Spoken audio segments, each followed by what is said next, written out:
school records as a point guard. Upon graduation, she was drafted by the Utah Stars in Salt Lake City and played in the WNBA for 1 year. As a coach, many times body language communicates better than yelling directions. His objectives are use stance, movement, gestures, facial expressions, and eye contact to express and achieve the speech's purpose. Make your body language smooth and natural. His talk is 5 to 7 minutes. Please welcome Bill.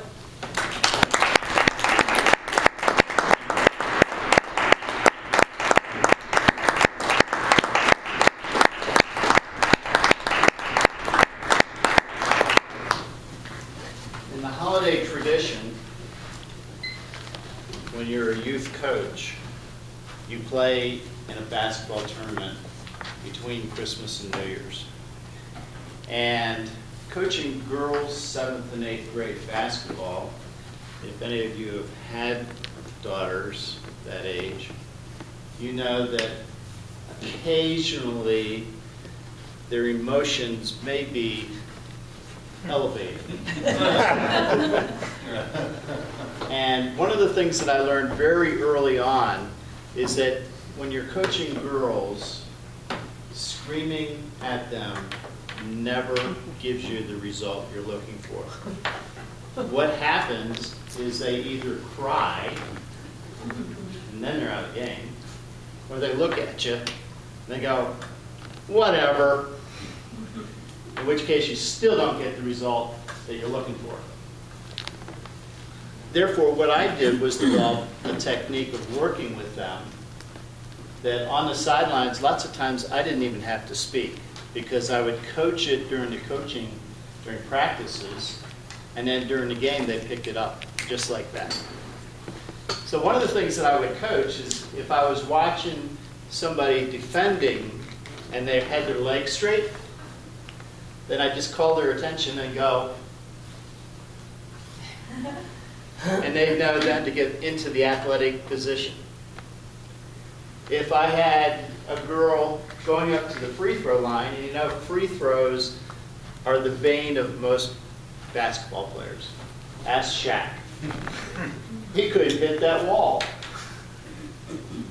What I did though is every practice I would tell them visualize the referee with the ball at the end of the lane. You stand back until the ref is ready, and then walk up to the free throw line when the ref's ready. The ref will bounce the ball to you, and you'll get it right here. I'm left-handed. So you dribble it 2 or 3 times, and then you pick it up. You already have your legs so that you're balanced, and you go in one motion. See that wave goodbye? Gives you the backspin. And have a nice arc, and visualize that ball going right through the net. No rim. Think about this. One of my girls' basketball teams, 8th graders, last tournament of the year, every single game went into sudden death overtime, which meant free throws were really, really important. We won every game, all 3 games, that tournament at the free throw line. The first game, one of the players came running up after the game, after she shot the free throw, and she goes, "Coach, free throws win games." I said, "You proved it." So it's really important to have that confidence as a coach when you're dealing with the girls so that they are confident too.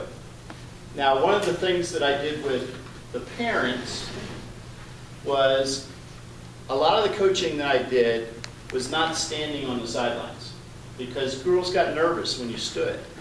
And so I would sit, and then the parents could tell when I was getting just a little nervous. The girls had no clue, my players had no clue, but my foot was going like crazy.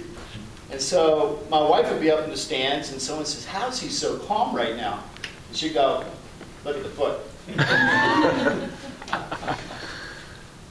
many times my players would look at me and you could tell they were getting upset, and I would just go.